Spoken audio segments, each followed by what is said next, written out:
در ناحیه وسیع بخشیده به 31مین سالگرد روز قبول کنستیتوسیای جمهوری تاجیکستان همایش ایدانه در بتالون قسم حربی 13483 وزارت مدافع جمهوری تاجیکستان مستقر در ناحیه وسیع برگزار گردید.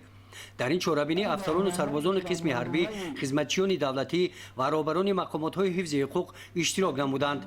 نخست در برآمد رئیس ناحیه در سیمای اشتراکچیان به این مناسبت ساکنان ناحیه را تبریک نموده قید نمودند که کنستیتوسیا برای ما تاجیکستانیان نه تنها مجموعه قاعده‌های حقوقی قانون اساسی دولت بلکه حجت تقدیرساز است که سمت‌های اساسی رشد اجتماعی، اقتصادی و فرهنگی کشور را معین نموده کفالت پایداری صلح و ثبات، وحدت ملی و تامین حقوق و آزادی‌های انسان و شهروند، افادهگر اراده قوی ملت در بنیاد جامعه دموکراتیک حقوق بنیاد و دنیوی میباشد.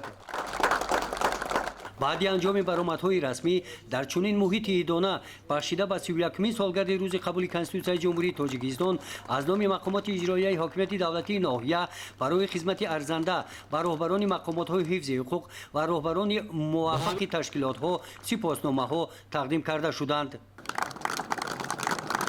در این روز با اقدام مقامات اجرایی حاکمیت دولتی ناحیه برای سربازان و افسران دسترخوان ایدانه آراسته گردید. مبارک باد روز کنستیتوسیای کشور. قسمت فرهنگی چهاربینی با برنامه جالبی کنسرتی جنبش کرده شد.